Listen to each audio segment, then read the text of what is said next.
যারা পুরো বছর সুন্নাতের কোনো বালাই নাই, সুন্নাত মানেই না, সুন্নাত সম্পর্কে কোনো খোঁজও নেয় না, সালাতে, সিয়ামে, হজে, যাকাতে সব জায়গাতে সুন্নাতের ব্যাপারে তারা বিমুখ, সুন্নাতের ব্যাপারে তারা মূল্যায়নও করে না এবং তারা এটাকে অপেক্ষাও করে না। এই ধরনের লোকেরা বলে আশিকে রাসূল, মানে রাসূলের প্রেমিক।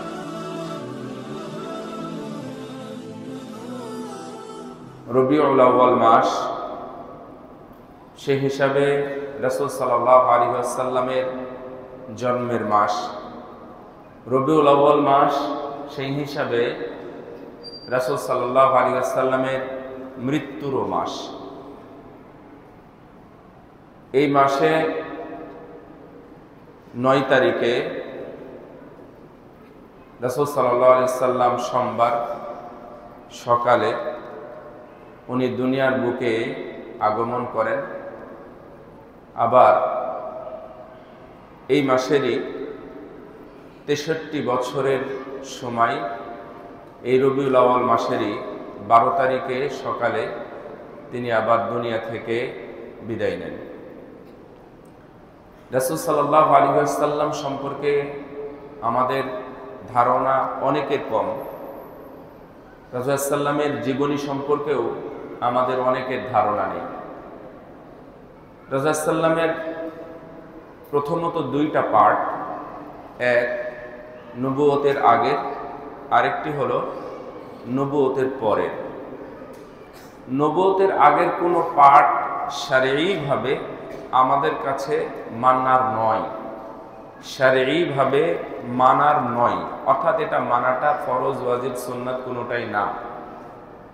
নবুয়তের পরে উনি যা বলেছেন, যা করেছেন এবং তার সামনে করা হয়েছে, তিনি না করেন নাই, এই ধরনের অনুমোদিত যা কিছু আছে সবই আমাদের মুসলিম উম্মাতের প্রতি, মুসলমানদের উপরে কোনোটা ফরজ, কোনোটা আবশ্যক বা ওয়াজিব, কোনোটা সুন্নাত এবং কোনোটা নেকির কাজ হিসাবে গণ্য হয়ে গেছে। এখান থেকেই রাসূল সাল্লাল্লাহু আলাইহি ওয়াসাল্লামের আমরা যে ঈমান আনি, ঈমানের মধ্যে 6টা বিষয় আছে। তার মধ্যে একটি হলো রাসূল, রাসূলের প্রতি ঈমান আনা। মুহাম্মদ সাল্লাল্লাহু আলাইহি ওয়াসাল্লাম তিনি সহ পূর্বের যত নবী রাসূলের কথা আমরা কুরআন হাদিসের মাধ্যমে শুনেছি, তাদের উপরে ঈমান আনা। উসুলুল ঈমান, ঈমানের মূলনীতি 3টা, ঈমানের মূলনীতি 3টা।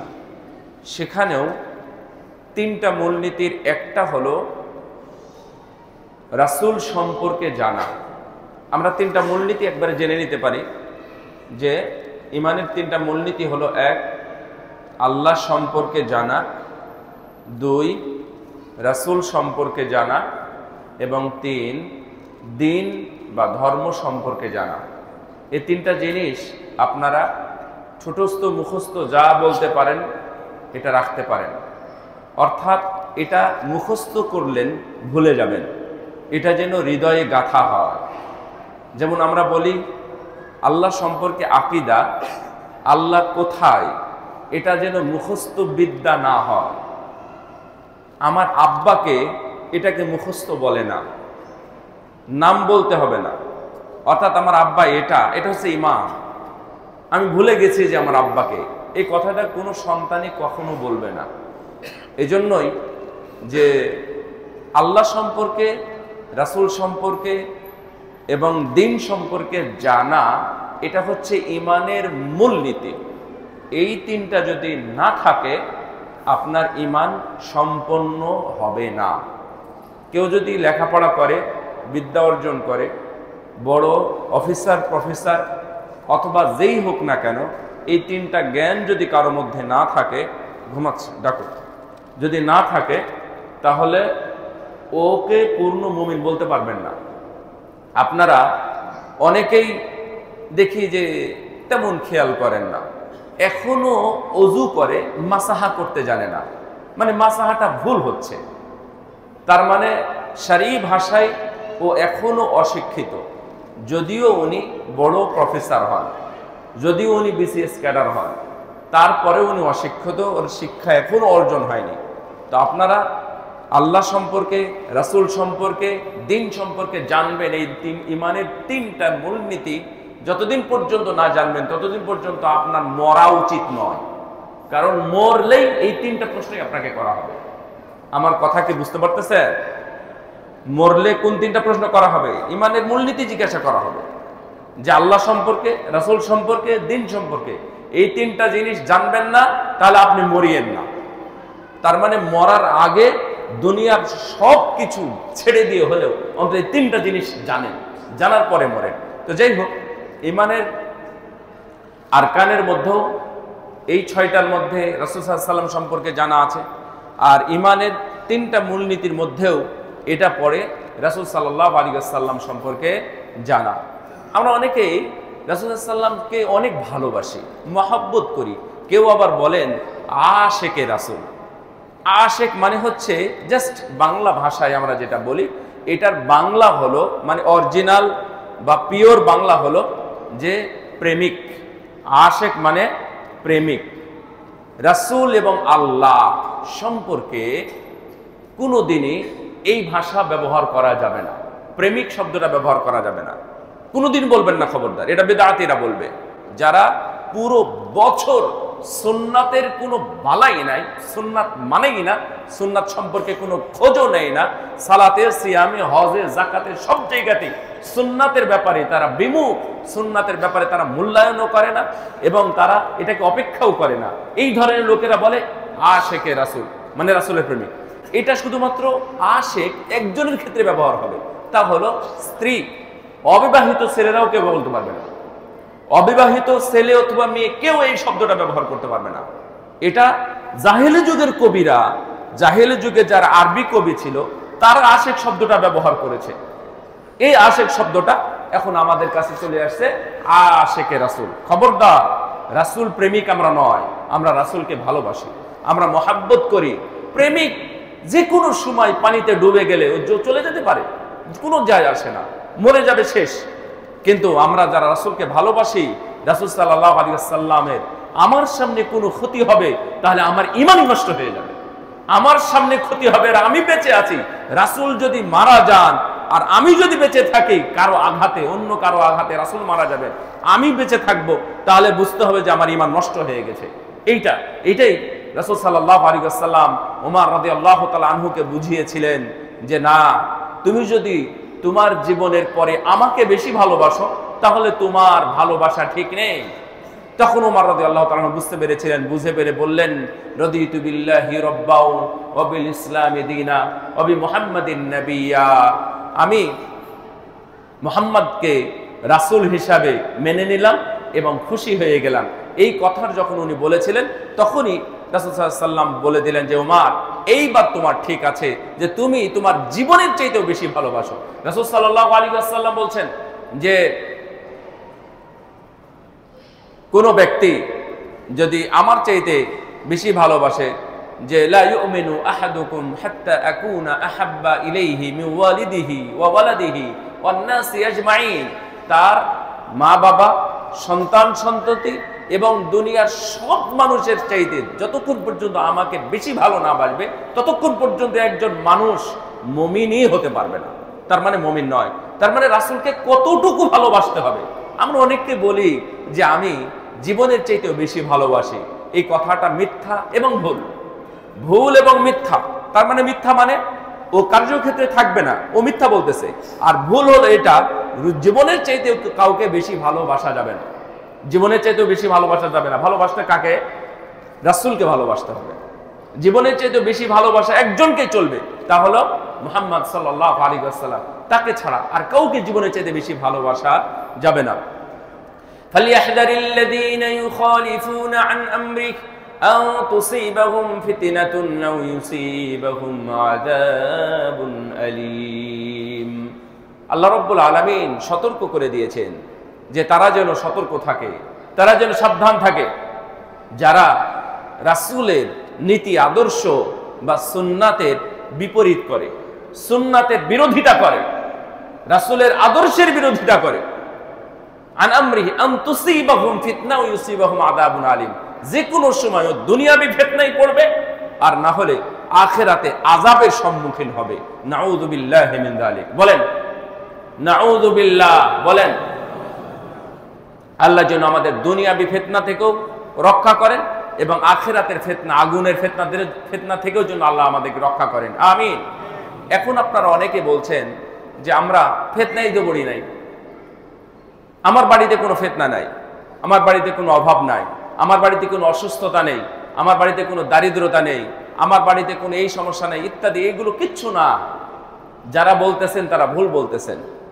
দেখবেন যে আপনার ব্যবসাতে ক্ষতি হয়, আপনার কৃষিতে ক্ষতি হয়, আপনার যাতায়াত পথে ক্ষতি হয়, আপনার সন্তানের অসুখ হয়, আপনাকে হাসপাতালে যেতে হয়, আপনার রোগ ধরা পড়েছে, প্রতি মাসে বা প্রতি সপ্তাহে আপনার এত টাকার ওষুধ বা ইনজেকশন লাগে। এই ধরনের যেগুলো ফিতনা আছে এগুলো সব ফিতনা। হয়তো আপনি রাসূলের সুন্নাতকে অস্বীকার করেছেন, হয়তো আপনি রাসূলের সুন্নাতকে অবমূল্যায়ন করেছেন, হয়তো রাসূলের সুন্নাহকে আপনি মূল্যায়ন করতে পারেন নাই। এই জন্য আল্লাহ আপনাকে দুনিয়াবি সকল ফিতনা আপনাকে দিয়ে দিয়েছে। আপনি বুঝেন না, বুঝবেন কবে? ইবনে কাইয়িম আল জাওযী রাহিমাহুল্লাহ উনি বলতেছেন, খুব চমৎকার কথা, মনে রাখবেন, ঘুমায়েন না খবর। উনি বলতেছেন একটা মানুষের জন্য এর চাইতে খারাপ আর কি হতে পারে, পাপ করার পরেও তার অনুশোচনা আসে না। তার মানে ও পাপ নির্দ্বিধায় করতে আছে। তার মানে আপনি যদি কন্টিনিউ পাপ করতে পারেন, সবাই শুনে, আপনি যদি কন্টিনিউ পাপ করার সুযোগ পান, গুনাহ করার সুযোগ পান, জুলুম করার সুযোগ পান, এই পাওয়ার, এই ক্ষমতা অথবা এই পর্যায়ে এই সুবিধাটা যদি আপনি ভোগ করতে চান বা ভোগ করতে থাকেন, তাহলে আপনি মনে রাখেন আল্লাহর প্রতি আপনার অসন্তুষ্টি নাযিল হয়েছে। নাউযুবিল্লাহ। এটাই আজকে হয়েছে আমাদের।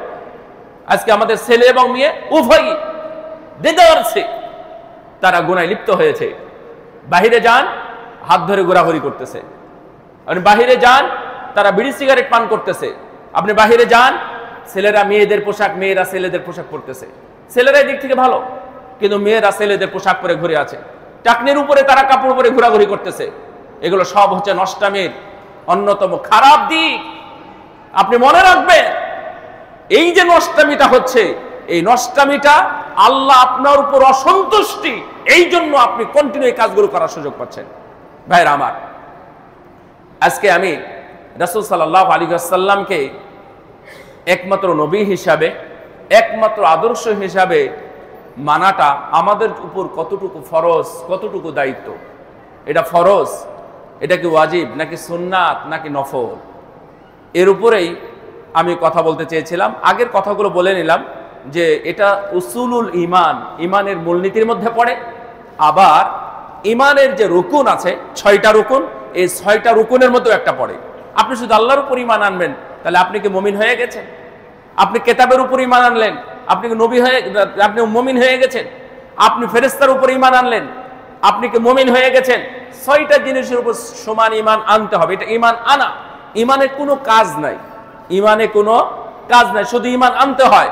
কিন্তু উসুলুল ঈমান যখন বলবেন, ঈমানের মূলনীতি, তখন আল্লাহ সম্পর্কে আপনাকে জানতে হবে,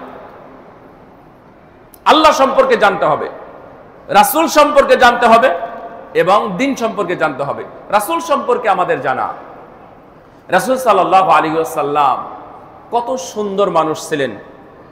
আমাদের এই শরীরের মতোই তার শরীর ছিল, আমাদের মতোই তার হাত, পা, নাক, কান, কথাবার্তা, এই শ্বাস প্রশ্বাস ইত্যাদি সবই ছিল।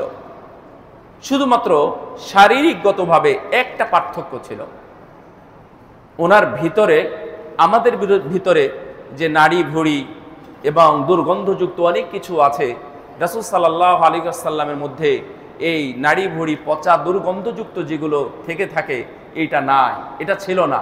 এটা আল্লাহ রাব্বুল আলামিন 3 বার অপারেশনের মাধ্যমে সেগুলোকে নূর দ্বারা পরিপূর্ণ করে দিয়েছেন। সুবহানাল্লাহ। এইটা একটা পার্থক্য। কিন্তু উনি আমাদের মতোই মাটির মানুষ ছিলেন, মাটির মানুষ। রাসূল সাল্লাল্লাহু আলাইহি ওয়াসাল্লামের 2টা পার্ট বললাম, একটা হলো 40 বছর, অর্থাৎ নবুয়তের আগে এবং নবুয়তের পরে। নবুয়তের আগের যে জিনিসটা, তা সবই হলো বর্ণনানি, অর্থাৎ এটাকে বলা হয় সিফাত।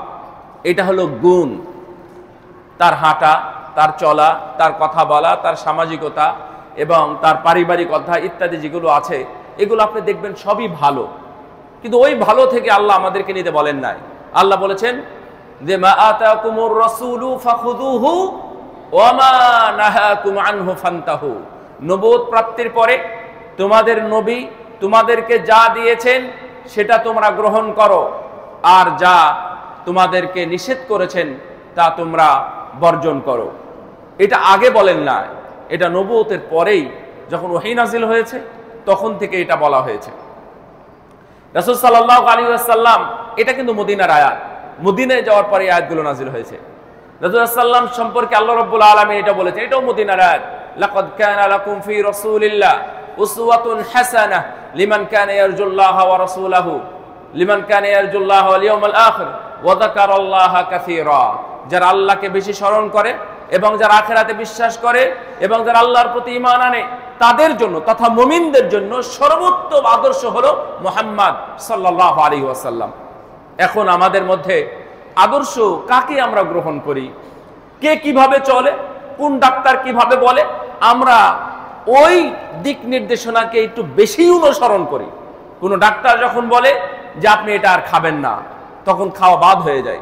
কোন ডাক্তার যদি বলে আগামীকাল সকাল থেকে আপনাকে হাঁটাহাঁটি করতে হবে, আপনার ডায়াবেটিস 15-20 ইত্যাদি, তখন আপনাকে হাঁটতে হয়, আপনি এমনি হাঁটেন। ফজরের সালাতের জন্য আপনাকে উঠতে তেমন দেখি না, কিন্তু হাঁটার জন্য আপনি সকালে ঠিকই উঠেন। তার মানে রাসূলের চাইতে আপনি ডাক্তারকে বেশি মানা শুরু করেছেন, বেশি মানেন, এই জন্য আপনার উপর বিপদ। আপনি রাসূলকে মানেন না। আল্লাহ বললেন না সূরা নূরে 56 নম্বর আয়াত, খেয়াল করে দেখবেন 56 বা 63 নম্বর আয়াত, আল্লাহ রাব্বুল আলামিন বলছেন ফালিয়াহযারিল্লাযীনা ইউখালিফুনা আন আমরি, ওদেরকে সতর্ক করো যারা আল্লাহর নবীর আদেশ মানে না, নবীর আদেশ অমান্য করে, অবজ্ঞা করে, অবহেলা করে, অলসতা করে, তাদেরকে বলে দাও যে কোনো সময় তাদের উপর দুনিয়াবী বিপদ, না হলে মরার পরে আখিরাতের বিপদ তাদের উপর চেপে যাবে রাসূল সাল্লাল্লাহু আলাইহি ওয়াসাল্লামের অনুসরণ না করার কারণে। এটা আপনারা কখন দেখবেন? আল্লাহ রাব্বুল আলামিন বলছেন ওমা ইয়ানতিকু আনিল হাওয়া ইন হুয়া ইল্লা ওয়াহিয়ুহা। আল্লাহ বলে দিয়েছেন উনি যা বলেছেন সবই ওহী, নিজে কোনো কথা বানিয়ে বলেন না। রাসূল সাল্লাল্লাহু আলাইহি ওয়াসাল্লাম জীবনে প্রায় 12টা প্রশ্ন করেছেন, 12টা প্রশ্ন করেছেন। কি প্রশ্ন আমি আপনাকে বুঝাই। রাসূল সাল্লাল্লাহু আলাইহি ওয়াসাল্লামকে এসে জিজ্ঞাসা করা হয়েছে, ইয়া রাসূলুল্লাহ, ভালোর মাধ্যমে ভালো আসে, খারাপের মাধ্যমে কি ভালো আসে? আয়াতিল খায়রু বিশাররি, তিরমিজিতে আসছে, সহিহ বুখারীতে আসছে। তো রাসূল সাল্লাল্লাহু আলাইহি ওয়াসাল্লাম উত্তর দিলেন না। উত্তর দিলেন না কেন? উনি উত্তর দিতে পারেন না তাই দেন নাই। কেন? আল্লাহর পক্ষ থেকে জবাবটা নেবেন, জবাব আল্লাহর পক্ষ থেকে নেওয়ার জন্য উনি জবাবটা দেন নাই। না দিয়ে উনি ওয়েট করলেন, মানে থামলেন। অনেক পরে বললেন যে কে যেন আমাকে প্রশ্ন করলো, আয়াতিল খায়রু বিশাররি, অকল্যাণ দ্বারাতে কল্যাণ আসে, কে যেন আমাকে প্রশ্ন করলো। তখন একজন ব্যক্তি বললেন যে ইয়া রাসূলুল্লাহ, আমি আপনাকে প্রশ্ন করেছিলাম। তখন বললেন জিবরিল আমার কাছে এখন এসেছিল, কিছুক্ষণ আগে এসে বলে গেল না, লা ইয়াতিল খায়রু বিশাররি, অকল্যাণ দ্বারা কল্যাণ আসে না। আমি আপনাকে যে পয়েন্টটা নিতে যাচ্ছি আপনারা অনেকে বুঝবেন না, আমি বুঝাই দিই একটু। রাসূল সাল্লাল্লাহু আলাইহি ওয়াসাল্লাম যত কথা বলেছেন আল্লাহর পক্ষ থেকে, রাসূল সাল্লাল্লাহু আলাইহি ওয়াসাল্লাম যত বিধান দিয়েছেন সবই আল্লাহর পক্ষ থেকে। আমরা যে ডান হাতে পানি খাই, এই পানি খাওয়ার বিধানটাও ওনার বানানো নয়। কে দিয়েছেন? আল্লাহ দিয়েছেন। রাসূল সাল্লাল্লাহু আলাইহি ওয়াসাল্লাম উনি ডান পায়ে আগে জুতা পরতেন, এটাও আল্লাহর পক্ষ থেকে আসছে। রাসূল সাল্লাল্লাহু আলাইহি ওয়াসাল্লাম উনি জুতা খোলার সময় আগে বামটা খুলতেন, এটাও আল্লাহর পক্ষ থেকে এসেছে। রাসূল সাল্লাল্লাহু আলাইহি ওয়াসাল্লাম উনি বলতেন ইসতাউ আতাদিলু ওয়া লা তাখতালিফু সাউ সুফুফাকুম রাহিমাকুমুল্লাহ ওয়া তারাসু সুদ্দুল খালাল। সালাত শুরুর আগে যে ভাষাগুলো বলতেন, কাতার সোজা করো, ফাঁকগুলো বন্ধ করো, কাতারে কাতারে, এবং তোমাদের কাঁধে কাঁধ মিলিয়ে দাও, এই কথাগুলো যত কথা বলেছেন সবগুলোই আল্লাহর পক্ষ থেকে আসা। রাসূল সাল্লাল্লাহু আলাইহি ওয়াসাল্লাম যখন দাড়ি খিলাল করতেন ওযুর পরে, সাহাবীগণ তাকিয়ে আছেন। আনাস রাদিয়াল্লাহু তাআলা আনহু বলছেন, এই তাকিয়ে থাকা দেখে রাসূল সাল্লাল্লাহু আলাইহি ওয়াসাল্লাম বললেন, হাকাদা আমারানি রাব্বি আযজা ওয়া জাল, এইভাবে যে আমি খিলাল করতেছি দাড়িতে, এই খিলাল করাটাও আল্লাহ আমাকে আদেশ করেছেন, তাই আমি খিলালটা করতেছি। সুবহানাল্লাহ। তার মানে রাসূলের জীবনে তো যত আদেশ, যত নিষেধ এবং যত অনুমোদন দিয়েছেন সবগুলো আল্লাহর পক্ষ থেকে। এই যে প্রশ্ন করার কারণ, সূরা কাহাফ এর মধ্যে দেখবেন এই ঘটনা আছে। রাসূলুল্লাহ সাল্লাল্লাহু আলাইহি ওয়াসাল্লামকে এটা প্রশ্ন করলেন যে আমরা আপনাকে 3টা প্রশ্ন করব, যদি উত্তর দিতে পারেন তাহলে আমরা ইসলাম গ্রহণ করব। তার মধ্যে 3টা প্রশ্নই আল্লাহ সূরা কাহাফের মধ্যে দিয়ে দিয়েছেন। একটা হলো যে যুলকারনাইনটা কে, আরেকটা হলো আসহাবে কাহাফেরা কারা, এবং আরেকটা প্রশ্ন করেছেন ইউসুফ সম্পর্কে। 3টা প্রশ্নের উত্তর রাসূলুল্লাহ সাল্লাম বললেন যে ঠিক আছে আমি কালকে দিব। এই ঘটনা আপনাদের জানা আছে, আমি আবারও আপনাদের স্মরণ করানোর জন্য বলতেছি, এবং কেন বলতেছি ওটাও বলবো। উনি বললেন যে ঠিক আছে আমি কালকে দেব। এভাবে করতে করতে বিষয়টা মানে হাসি তামাশার বিষয় হয়ে গেল যে মুহাম্মদ সাল্লাল্লাহু আলাইহি ওয়াসাল্লাম সে আর উত্তর দিতে পারে না। প্রশ্ন করেছিলাম 3টা প্রশ্ন উত্তর দিতে পারে নাই। এমন করতে করতে 1 মাস চলে গেছে, উত্তর দিতে পারেন নাই। আল্লাহ রাব্বুল আলামিন আয়াত নাজিল করলেন, ওয়ালা তাকুলান্না লিশাইইন ইন্নী ফাইলুন যালিকা গাদা ইল্লা আইয়াশা আল্লাহ। তুমি ইনশাআল্লাহ ছাড়া কোনো কথা বলো না, বলো যে ইনশাআল্লাহ আমি আগামী কাল দেব, এই কথা বলো, তাহলে তুমি উত্তর দিতে পারবা। আল্লাহ রাব্বুল আলামিন এই ছোট্ট ইনশাআল্লাহটা এত বড় ঘটনা দিয়ে শিক্ষা দিলেন, বললেন ইনশাআল্লাহ আমি আগামী কালকে বলবো। আগামীকাল হলো, আল্লাহ রাব্বুল আলামিন আয়াত নাজিল করে মুহাম্মদ সাল্লাল্লাহু আলাইহি ওয়াসাল্লামকে শিক্ষা দিলেন যে এই 3টা প্রশ্নের উত্তর কি। আচ্ছা, এখন আপনাদের কাছে প্রশ্ন হলো, রাসূল সাল্লাল্লাহু আলাইহি ওয়াসাল্লাম যদি নিজে বানিয়ে উত্তর দিতেন তাহলে এই উত্তরটা আমাদের চাইতে কি ভালো হতো না? ভালো হতো নাকি খারাপ হতো? অবশ্যই ভালো হতো, নিঃসন্দেহে ভালো হতো। এবং আপনি গ্যারান্টি মেনে নেন এটা যে পৃথিবীর সবচেয়ে ভালো জবাব হতো মুহাম্মদ সাল্লাল্লাহু আলাইহি ওয়াসাল্লামের জবাব। কিন্তু রাসূলুল্লাহ সাল্লাল্লাহু আলাইহি ওয়াসাল্লাম জবাব দেন নাই, জবাব দিয়েছেন আল্লাহর পক্ষ থেকে। জবাব আল্লাহর পক্ষ থেকে যদি আসে তাহলেই জবাব দিয়েছেন, না হলে দেন না। তাহলে এই নবীকে, এই নবীর সুন্নাতকে আমরা অনেক সময় অবহেলা করি, অবমাননা করি, অলসতা করি। এই সুন্নাতকে আমাদের অনুসরণ করতে মন চায় না, অথচ প্রত্যেকটা সুন্নাতের মধ্যে মর্যাদা আছে, প্রত্যেকটা সুন্নাতের মধ্যে আমাদের সুন্দর জীবন আছে, প্রত্যেকটা সুন্নাতের মধ্যে ফজিলত আছে, প্রত্যেকটা সুন্নাতের বিনিময়ে আমার আপনার কিয়ামতের দিন নাজাত নিহিত আছে। সুবহানাল্লাহ। রাসূলুল্লাহ সাল্লাল্লাহু আলাইহি ওয়াসাল্লাম বলছেন যে এই যে খালি আল্লাহ নবী বলেন নাই এই কাতার সোজা করো, এই করো, সেগুলো, এটা বলেন নাই। রাসূল সাল্লাল্লাহু আলাইহি ওয়াসাল্লাম এটাও বলেছেন যদি কেউ কাতারের মাঝে ফাঁকা বন্ধ করে দেয় তাহলে তার মর্যাদা বাড়িয়ে দেন কে? আল্লাহ। এবং তার জন্য জান্নাতের মধ্যে আল্লাহ ঘর তৈরি করে রাখেন। সুবহানাল্লাহ। এই ছোট্ট একটা কাজ যেটা আমাদের কাছে অবহেলা, আমাদের কাছে তুচ্ছতার ছিল, ছোটখাটো বিষয়। এই জন্য রাসূল সাল্লাল্লাহু আলাইহি ওয়াসাল্লামকে যদি আপনি পরিপূর্ণ অনুসরণ করতে পারেন তাহলে আপনার সুন্দর জীবন এখানে নিহিত আছে। চলেন আমরা রাসূল সাল্লাল্লাহু আলাইহি ওয়াসাল্লামের নবুয়তি জীবন থেকে আমরা কয়েকটি আদর্শ এবং কয়েকটি সুন্নাহটা গ্রহণ করব। 1 নাম্বার হলো রাসূল সাল্লাল্লাহু আলাইহি ওয়াসাল্লাম তার, আমরা ভাগ করে নিই, এটা আমরা অনেকে বুঝতে পারবো না। 1 নাম্বার হলো আমরা তার কথার মাধ্যমে আমরা কি কি আদর্শ গ্রহণ করতে পারি, কথা, কৌল। 2 নাম্বার হলো কাজের মাধ্যমে, রাসূল সাল্লাল্লাহু আলাইহি ওয়াসাল্লাম করেছেন, আমাদেরকেও করতে বলেছেন। আর 3 নাম্বার হলো রাসূল সাল্লাল্লাহু আলাইহি ওয়াসাল্লামের অনুসরণ করলে তো ভালো, যদি আমরা অনুসরণ না করি তাহলে আমাদের কি মুসিবত হতে পারে। আমার কথা বুঝতে পারতেছেন? সব একটু ভিন্নভাবে বুঝেন।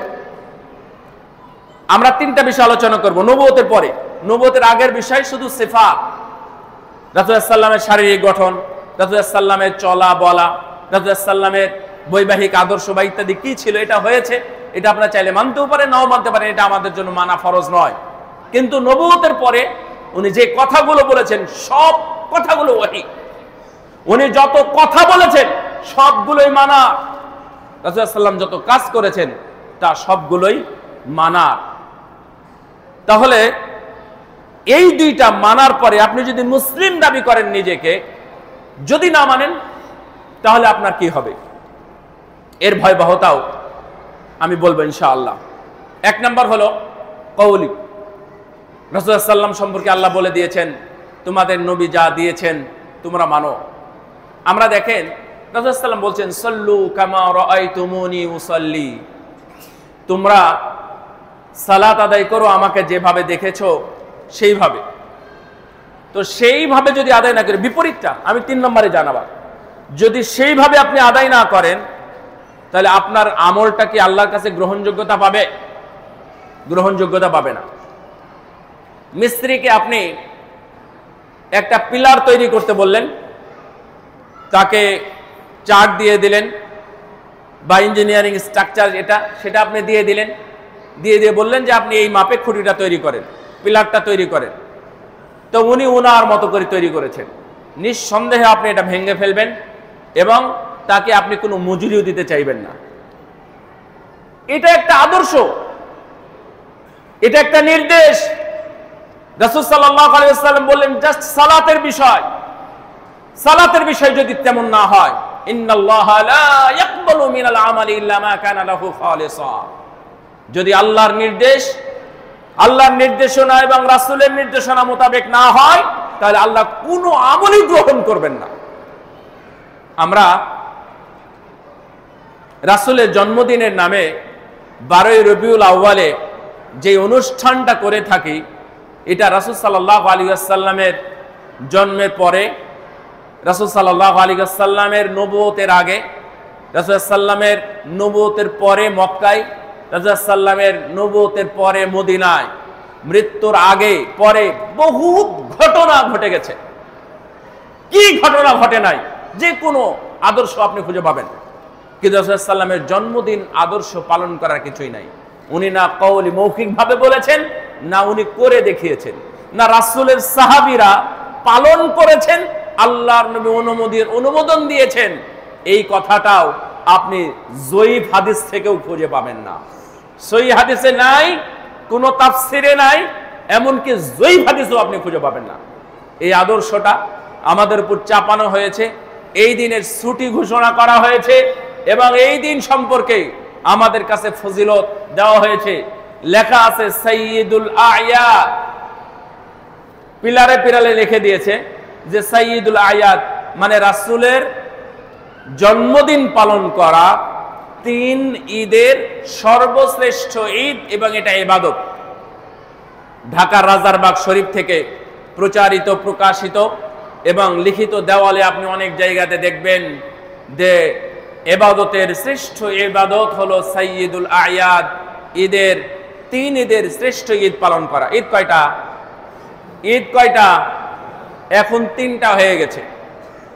তার মানে রাসূল সাল্লামের কথাই এবং কর্মে কোনোটাতেই প্রমাণ হয় না রাসূল সাল্লামের জন্মদিন পালন কেউ করেছেন, রাসূল বলেছেন, অথবা রাসূলের আমলে কেউ পালন করেছেন, আল্লাহর নবী দেখেছেন, এমন ঘটনাও ঘটে নাই।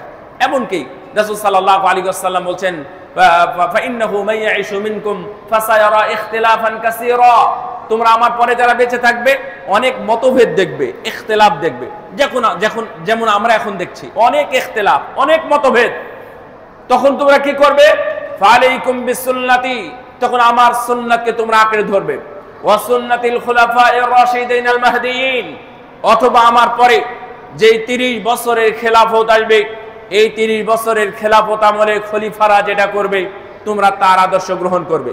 কথা বুঝতে হবে, রাসূলের আদর্শ পেলাম না, তাহলে আমরা খলিফাদের আদর্শ দেখব যে তখন আছে কিনা। যদি আপনি রাসূলের আমল, রাসূলের আদর্শ, রাসূলের যুগেই যেটা পাওয়ার খুঁজতেছেন সেটা যদি পেয়ে যান, তাহলে খেলাফতটা না দেখলেও চলবে, খেলাফত না দেখলেও চলবে। কিন্তু রাসূল সাল্লামের যুগেও আছে আর খলিফার যুগে এমন আছে। যদি আপনারা দুইজন দুইটা গ্রহণ করেন তাহলে ইখতিলাফ হতে পারে, তবে ইখতিলাফ নিয়ে ইফতিরাক হওয়া যাবে না। ইখতিলাফ মানে হচ্ছে আমার আপনার মতনৈক্য, আর ইফতিরাক মানে হচ্ছে আমি আপনি পৃথক, আপনারটা আপনি মানেন, আমারটা আমি মানি, আপনার সাথে আমার কোনো সম্পর্ক নাই। এই কাজটা হারাম, এই কাজটা হারাম। ইখতিলাফ থাকবে, ইখতিলাফ তো থাকবেই, কিন্তু ইফতিরাক থাকবে না। আমি আপনি পৃথক, আপনার সাথে আমার সাক্ষাৎ হয়, কথা হয় না। আপনি এক রাস্তায় হাঁটেন, আমি আর এক রাস্তায় হাঁটি। উনি যদি ওই মঞ্চে যান তাহলে আমি ওই মঞ্চে যাব না।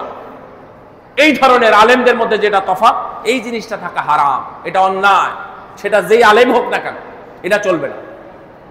এই জন্য ইখতিলাফ এবং ইফতিরাক এই জিনিসটা আপনাদের বোঝা উচিত। রাসূল সাল্লাল্লাহু আলাইহি ওয়াসাল্লামের কোন যুগ থেকে আমরা প্রমাণ পাই না রাসূল সাল্লামের জন্মদিন পালন করতে হয়। যারা এখানে আছেন আল্লাহর হস্তে এই অধ্যায়টা আপনারা দেখবেন, এটাকে দুনিয়ার সব মুহাদ্দিস, মুজাদ্দিদ, মুফাসসির, মুহাদ্দিস এবং ফুকাহা যারা দুনিয়াতে ছিলেন, এখনো যারা আছেন, তারা সবাই এটাকে একবারে ঐক্যমতের ভিত্তিতে এটাকে বিদআত বলেছেন। এই দিনের জন্মদিন পালন করা, এই দিন মিলাদ মাহফিল করা, এই দিন কোনো খাবারের আয়োজন করা, এই দিনের কোনো জিলাপি আয়োজন করা, এই দিনে রাসূলের জন্মদিন হিসাবে রাসূলের জীবনের উপরে আলোচনা করা ইত্যাদি যত যা কিছু আছে সবগুলোই হচ্ছে বিদআত। রাসূল সাল্লাল্লাহু আলাইহি ওয়াসাল্লামের চেহারা ছিল, চেহারা যেটা এই পৃথিবীতে যত মানুষ আল্লাহ রাব্বুল আলামিন তৈরি করেছেন তার চাইতে সুন্দর কোনো মানুষ আল্লাহ দুনিয়াতে তৈরি করেন না।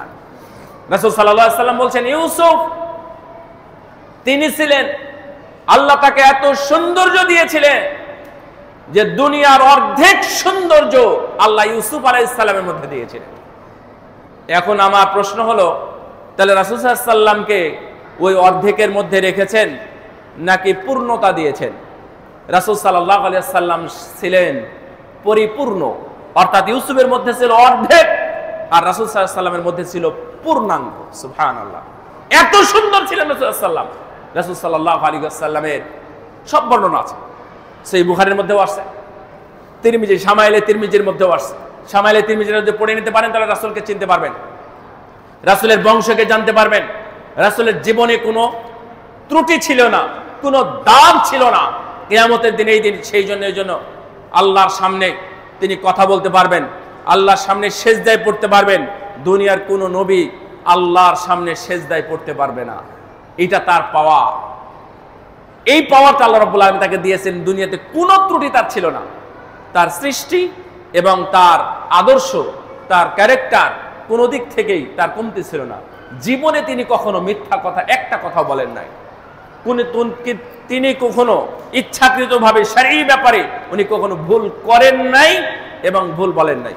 শরঈ ব্যাপারে মনে রাখবেন, শরঈ ব্যাপারে তিনি কোনো ভুল ডিরেকশন দেন নাই, তিনি ভুল কাজ করেন নাই, তবে ভুলে গেছেন। মানুষ হিসাবে যেটা ভুল, এই ভুলটা উনি অনেক ভুল করেছেন, কিন্তু শরঈগতভাবে তিনি ভুলে যাননি, ভুলে গেছেন। আবার বলি কথাটা, তিনি ভুলে গেছেন কিন্তু ভুল করেননি, দুই কথা। রাসূল সাল্লাল্লাহু আলাইহি ওয়াসাল্লামের ফেল, রাসূল সাল্লাল্লাহু আলাইহি ওয়াসাল্লাম উনি ইফতার করেছেন কখন, উনি তাওয়াফ করেছেন কিভাবে, উনি পাথর মেরেছেন কিভাবে, উনি ইফতার করেছেন কি দিয়ে, উনি সালাত কতটুকু সময় কতটুকু আদায় করেছেন, উনি রমজানে কিভাবে সালাত আদায় করেছেন, উনি যাকাত নিজে বের করে দেখিয়ে দিয়েছেন। রাসূল সাল্লাল্লাহু আলাইহি ওয়াসাল্লাম কুরবানি কিভাবে করেছেন নিজে হাতে, রাসূল সাল্লাল্লাহু আলাইহি ওয়াসাল্লাম কুরআন কিভাবে পড়েছেন, রাসূল সাল্লাল্লাহু আলাইহি ওয়াসাল্লাম কিভাবে জিকির করেছেন, এটা হচ্ছে সবই মানার। এই দুইটা ছাড়া অতিরিক্ত করাটাই হচ্ছে বেদাত। এই দুইটা ছাড়া রাসূল যা বলেছেন এবং যা করেছেন এর বাইরে যদি আপনি কিছু করতে চান তাহলে সেটা বেদাত হিসাবে গণ্য হবে। এই ছোট্ট মূলনীতিটা আপনারা মনে রাখবেন। রাসূল সাল্লাল্লাহু আলাইহি ওয়াসাল্লামের কওল মুখ দিয়ে বের হয়েছে, রাসূল সাল্লাল্লাহু আলাইহি ওয়াসাল্লামের কর্ম যেটা উনি শরীরের বিভিন্ন অঙ্গ দিয়ে করেছেন, এর বাইরে যদি আপনি কিছু করতে যান তাহলে সেটা বেদাত হিসাবে গণ্য হবে। রাসূল সাল্লাল্লাহু আলাইহি ওয়াসাল্লামকে এটা জানার মাস, যদি কোনো 12 মাসও না পড়ে থাকেন, 11 মাস অন্তত এই মাসে রাসূলের জীবনী এটা পড়ুন। আর রাহিকুল মাখতুমটা কিনে নিয়ে রাসূল সাল্লাল্লাহু আলাইহি ওয়াসাল্লামকে সম্পর্কে সংক্ষিপ্ত হলেও জীবনীটা আপনারা পড়ে দেখেন। সংক্ষিপ্ত মানে 23 বছরের লেখা একটা ছোট্ট বই দিয়ে হবে না। 23 বছর জানার জন্য আপনার মতো মানুষের 46 বছর 90 বছর লাগতে পারে। একটা বইয়ের উপর নির্ভর করতে পারেন না। একটা বই দেখেন, পড়েন, জানেন, এটার থেকে আরো অনেকগুলো সূত্র বের হবে, সেখান থেকে জানেন। রাসূল সাল্লাল্লাহু আলাইহি ওয়াসাল্লাম সম্পর্কে জানা এটা আমাদের উপর ফরজ হয়ে গেছে। রাসূল সাল্লাল্লাহু আলাইহি ওয়াসাল্লাম বলছেন, কুল্লু উম্মতি ইয়াদখুলুনাল জান্নাতা ইল্লা মান আবা, আমার সব উম্মতেরাই জান্নাতি। সুবহানাল্লাহ, রাসূলের উম্মত সবাই জান্নাতি, এটা সুন্দর কথা। আপনারা কি উম্মতের মধ্যে অন্তর্ভুক্ত? আপনারা নিজেকে কি মনে করেন? উম্মত, রাসূলের উম্মত? তাইয়্যিব। রাসূল সাল্লাল্লাহু আলাইহি ওয়াসাল্লাম বলছেন যে আমার সব উম্মতি জান্নাতি। তার মানে আপনি সবাই জান্নাতি হয়ে গেছে, এতে কোনো সন্দেহ নাই, কিন্তু আবা ছাড়া। সাহাবীগণ জিজ্ঞাসা করলেন, আবা এরা আবার কারা? তখন রাসূল সাল্লাল্লাহু আলাইহি ওয়াসাল্লাম বললেন যে যারা আমার অনুসরণ করে, যারা আমার আনুগত্য করে, তারা হলো জান্নাতি মানে উম্মাত, আর যারা আমাকে মানে না তারা হলো আবা। আমরা যখন এখানে দাঁড়িয়ে কথা বলতেছি যে কোনো বিষয়, ধরেন ব্যবসায় নষ্ট জিনিস দেওয়া, এ বিষয়ে এখানে খুতবা হয়েছে। খাবার জিনিসে বিষ দেওয়া, ফরমালিন দেওয়া, এটা অন্যায়, হারাম, এ বিষয়ে আলোচনা হয়েছে। আমাদের আপনাদের জীবনে সুদ খাওয়া, দেওয়া এবং নেওয়া দুইটাই হারাম, এটা বলা হয়েছে। অফিসে চাকরি করতে গিয়ে ঘুষ খাওয়া এটা হারাম, এটা বলা হয়েছে। আপনি যদি মনে করেন কোন বিষয় বলা হয় নাই, আপনারা যদি জানেন যে বেপর্দা এটা হারাম, এই বিষয়ে আলোচনা হয়েছে। টাকনের নিচে কাপড় পুরুষদের পরা এটাও হারাম, নারীদের টাকনের উপরে পরা এটাও হারাম, এটাও আপনারা জানেন। মহিলাদের বেপর্দা বেহায়াপনা, বাজারে যাওয়া, সেন্ট লাগানো, পারফিউম ব্যবহার করা এটা হারাম। পুরুষের জন্য দাড়ি চাচা, দাড়ি কাটা এটাও হারাম। পুরুষের জন্য পর নারীর সাথে একত্রিত হওয়া, কথা বলা, সে অ্যাগ্রেসিভ হয়ে মোবাইল ফোনে বিভিন্ন সময় তার সাথে নষ্ট করা এটাও হারাম। মহিলাদের জন্য হারাম। মহিলাদের কণ্ঠেও পর্দা আছে, মহিলাদের কণ্ঠেও পর্দা আছে। তাদের কণ্ঠ যেন আমরা তাদের নরম ভাষাটা শুনতে না পাই। নরম ভাষা শুনলে মানুষ দুর্বল হয়ে পড়বে, অথচ এগুলো সবই চলে। যখন আমি এই কথাগুলো বলতেছি তখন আপনাদের মধ্যে অনেকের, আমাদের অনেকের মধ্যেই রাসূলকে মানার প্রবণতা আমাদের মধ্যে নাই। কোরআনুল কারীমের মধ্যে প্রায় 200 জায়গায় আছে, 200 জায়গায় উল্লেখ করা আছে রাসূলকে রাসূল হিসাবে, রাসূলকে আদর্শ হিসাবে মেনে নেওয়ার জন্য। আল্লাহ রাব্বুল আলামিন তার নবীকে সম্বোধন করেছেন অনেকবার, 100-এরও বেশি হবে। আল্লাহর নবীকে সঙ্গে নিয়ে বলেছেন, ইন্না আ'তাইনাকা, আমি আপনাকে দিয়েছি হে নবী। কুল, হে নবী আপনি বলেন, কুল ইয়া আইয়ুহাল কাফিরুন, হে নবী আপনি বলেন হে কাফের। তার মানে আল্লাহ রাব্বুল আলামিন তার নবীকে এভাবে সম্বোধন করেছেন। রাসূল সাল্লাল্লাহু আলাইহি ওয়াসাল্লামের পরিপূর্ণ আদর্শ আমাদের মধ্যে যদি না আসে তাহলে আমরা মহা বিপদে পড়ব। রাসূল সাল্লাল্লাহু আলাইহি ওয়াসাল্লাম বলেন, মান আতাআনি দাখালাল জান্নাহ ওয়া মান আসানি ফাকাদ আবা।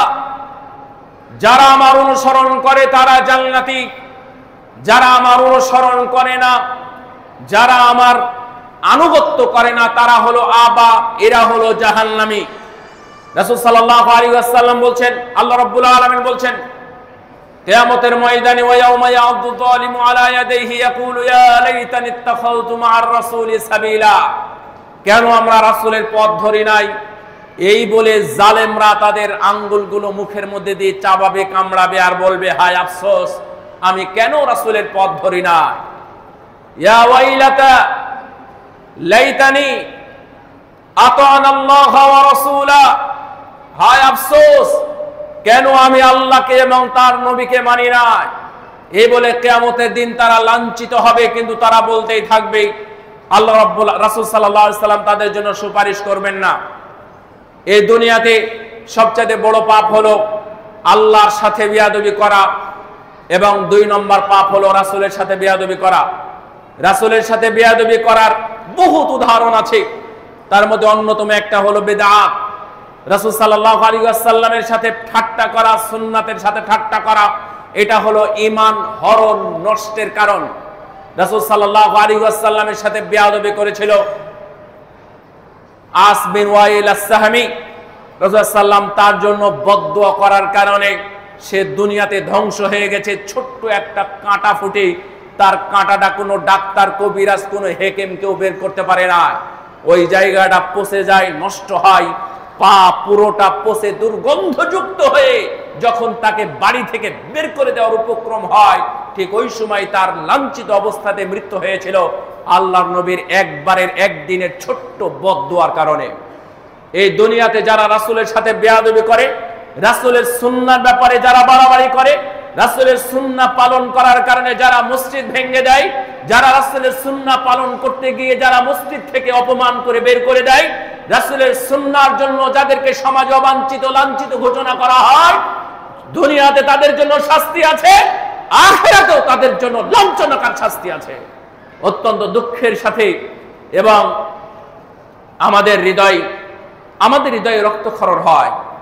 আমাদের সুন্দর মসজিদ, এই আহলুল হাদিস এলাকায় এই মসজিদটা সুন্দরভাবে গড়ে উঠেছে, ঠিক আছে, কিন্তু যেখানে 5 জন 10 জন মানুষ যারা কোরআন এবং সহিহ সুন্নাহ ভিত্তিক 2 রাকাত সালাত আল্লাহু আকবার বলে আল্লাহর জমিনে সিজদা দিতে চায়, যারা রফুল ইয়াদাইন করে, যারা লাউডলি আমিন বলতে চায়, যারা বুকের উপর হাত বাঁধে, যারা শিরক এবং বিদআত মুক্ত হয়ে, যারা বিভিন্ন বিদআতি মুক্ত হয়ে সালাত আদায় করতে চায়, এই বাংলাদেশের বিভিন্ন শহরে নগরে পাড়া গ্রামে, এমনকি গাইবান্ধার মতো পুরাতন শহর, পুরাতন একটি জেলা, সেই শহরে আহলে হাদিসদের দ্বারা প্রতিষ্ঠিত একটি মসজিদকে ক্ষণিকের মধ্যে ভেঙে চুরমার করে তছনছ করে দিয়েছে।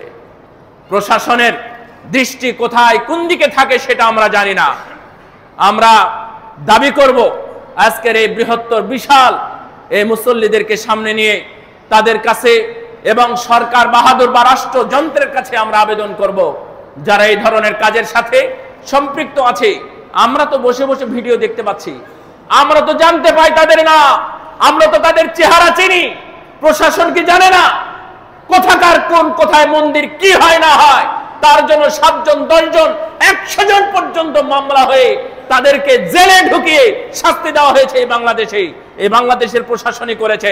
তাদের উল্লেখযোগ্য তেমন কিছুই হয় না, হয়তোবা তারাই বিভক্ত হয়ে তারা মন্দিরে হামলা করেছিল, সেই দায়গুলো পুরোটাই মুসলমানের উপর চাপিয়েছে, তার বিচার হয়। কিন্তু মসজিদ ভাঙ্গার বিচার এ পর্যন্ত আমরা কখনো দেখি নাই। এবং সাথে এটাও বলবো, ওই ধরনের নামধারী দরবারি বা সরকারি যারা আলেম আছেন, আপনাদের ক্ষমতা আছে, আপনাদের পাওয়ার আছে, আপনারা বিভিন্ন সময় রফুল ইয়াদাইনকে নিয়ে ঠাট্টা করেন, আপনারা বিভিন্ন সময় সালাতের বিভিন্ন মাসালা নিয়ে আপনারা ঠাট্টা করেন। যারা মসজিদ ভাঙতেছে তাদের ব্যাপারে আপনাদের ফতোয়াটা কি? এই ফতোয়াটা স্পষ্ট করেন, জাতিরা যেন জানতে পারে যে মসজিদ ভাঙা যায়। আমান আযলাম মিম্মান মানা মাসাজিদ আল্লাহ, ওর চাইতে বড় জালেম আর কে হতে পারে যারা মসজিদে যেতে বাধা দেয় বা মসজিদ ভেঙে চুরমার করে? আপনি আজকে ইতিহাস দেখেন, গুগল ইতিহাস দেখেন, আরো যদি আপনার বাড়িতে কোনো বই থাকে সেই বইয়ের ইতিহাস খুলে বের করেন। এই আসমানের নিচে জমিনের উপরে মসজিদ ভাঙার ইতিহাস কোনোদিন কোথাও মুসলমানেরা করে নাই, যা করেছে সব মুসলিমরা করেছে। এদেরকে আমরা কি বলতে পারি এখন? যারা এখন মসজিদ ভাঙতেছে তাহলে আমরা কোন কাতারে ফেলবো? মসজিদ ভাঙা এটা আবার কোন ধরনের কথা? ভাইরা আমার, রাসূল সাল্লাল্লাহু আলাইহি ওয়াসাল্লাম প্রত্যেকটা সুন্নাতের ব্যাপারে ফজিলত বলেছেন। আপনারা কি হাদিস শুনেন নাই? মান ওয়াফাকা তামিনুহু তামিনাল মালায়েকা গুফিরা লাহু মা তাকদ্দামা মিন যামবিহি। কেউ যদি এই লাউডলি আমিন বলে, ইমাম সাহেব, মুক্তাদি, ফেরেশতা সব আমিন যদি একসাথে মিলে যায়, তাদের পূর্বেকার সব গুনাহ আল্লাহ ক্ষমা করে দেন। সুবহানাল্লাহ। এই হাদিস আপনারা শুনেন নাই? তাহলে কেউ যদি বলে রব্বানা লাকাল হামদ হামদান কাসীরান তাইয়িবান মুবারাকান ফি, কেউ যদি এটা সালাতের মধ্যে বলে, আমার নবী বলেছেন গুফিরা লাহু মা তাকদ্দামা মিন যামবিহি, তার পূর্বের সব গুনাহগুলো ক্ষমা হয়ে যায়। রাসূল সাল্লাল্লাহু আলাইহি ওয়াসাল্লাম বলেন মান সাদ্দা ফুরজাতান ফিস সাফ রাফা আল্লাহু বিহা দারাজাত ওয়া বানাল্লাহু লাহু বাইতান ফিল জান্নাহ। কেউ যদি পায়ে পা মিলায়, কাঁধে কাঁধ মিলায়, আল্লাহ রাব্বুল আলামিন তাদের র‍্যাঙ্ক বাড়ায় দেন এবং তাদের জন্য জান্নাতের মধ্যে ঘর নির্মাণ করে দেন। সুবহানাল্লাহ। এত সুন্দর মর্যাদার কিছু থাকতে রাসূলের সুন্নাহ অনুযায়ী আমরা আমল করতে চাই, রাসূল সম্পর্কে আমরা জানতে চাই, রাসূল সাল্লাল্লাহু আলাইহি সাল্লামের সুন্নাহকে পরিপূর্ণ যখন আমরা মানতে চাই, তখন এই ধরনের আক্রমণ, এই ধরনের আগ্রাসী হামলা, এটা আসলে কখনোই সুন্দর নয়। আমরা তো মনে করি এখন নিরপেক্ষ সরকার আছে, সব ধর্মকে তো মূল্যায়ন করে। ইহুদি খ্রিস্টান যারা দুই একজন আছে, গুনতেই পারি না আমরা কয়জন আছে, আমরা পার্সেন্টেজ এখনো উল্লেখ করতে পারি না কত পার্সেন্ট এখন এই দেশে খ্রিস্টান আছে, কত পার্সেন্ট ইহুদি আছে। তারা যায় সরকার বাহাদুরের কাছে বিভিন্ন দাবি দাওয়া নিয়ে, সব দাবি পূর্ণ হয়ে যায়। আর এই মুসলমানদের দেশ, মুসলমানদের গলা স্বাধীন হয়েছিল যারা এই দেশে ৭১ সালে, আপনি দেখেন ২০২৪ সালে দেখেন কয়জন মুসলমান আছে এর মধ্যে। মুসলমানদের গলা, মুসলমানদের দেশ, এই দেশে হিন্দুরা সুন্দরভাবে থাকবে, তারা সম্মানের সাথে থাকবে। তার মানে এটা নয় যে মুসলমানেরা কিছু করলে মুসলমানদের জন্য কিছু হবে না, হিন্দুরা কিছু করলে, অমুসলিমরা কিছু করলে তাদের সবকিছু হবে। মসজিদ ভাঙ্গার বিচার করেন, মুসলমানদের যদি কোনো সমস্যা থাকে তাহলে সেই সমস্যাটা দূর করেন, শুধুমাত্র একপক্ষীয় কাজ করবেন না। বারাকাল্লাহু ফিকুম। আমরা আজকে রাসূল সাল্লাল্লাহু আলাইহি ওয়াসাল্লামের সুন্নাহ, রাসূল সাল্লামের মহব্বত সম্পর্কে আলোচনা করতে গিয়ে ঈমানের ৩টা উসুল উল্লেখ করেছি। আল্লাহ সম্পর্কে, রাসূল সম্পর্কে, দ্বীন সম্পর্কে জানা, এই ৩টা বিষয় আপনারা বিশেষভাবে খেয়াল রাখবেন। রাসূলের সুন্নাহকে সর্বক্ষেত্রে মূল্যায়ন করার চেষ্টা করবেন, রাসূল সাল্লামকে সর্বক্ষেত্রে মহব্বত করার চেষ্টা করবেন। প্রতিদিন, প্রতি মুহূর্তে রাসূলের উপর দরুদ পড়বেন। এটা রাসূলকে ভালোবাসার অন্যতম প্রমাণ। রাসূলের সুন্নাতগুলো মেনে নেওয়া, রাসূলের সুন্নাতের উপর আমল করা, এটা হচ্ছে রাসূলকে ভালোবাসার প্রমাণ। রাসূলের নামে একদিন শুধুমাত্র কেক কেটে হ্যাপি বার্থডে রাসূলুল্লাহ না কি যেন বলে, এইটার নাম রাসূলকে ভালোবাসা নয়। মিছিল করা রাসূলের নাম রাসূলকে ভালোবাসা নয়। রাসূলের নামে একদিন ঈদে মিলাদুন নবী পালন করা, এটা রাসূলকে ভালোবাসা বলে না। সকালে ঘুম থেকে উঠা নিয়ে ঘুমানো এবং ঘুমের মধ্যেও রাসূলের সুন্নাত পালন করুন, ইনশাআল্লাহ আপনি রাসূলের ভালোবাসা পাবেন এবং কিয়ামতের দিন শাফাআত পাবেন। আল্লাহ রাব্বুল আলামিন আমাদের সবাইকে রাসূলকে প্রকৃত ভালোবাসার তৌফিক দান করুন। আমিন।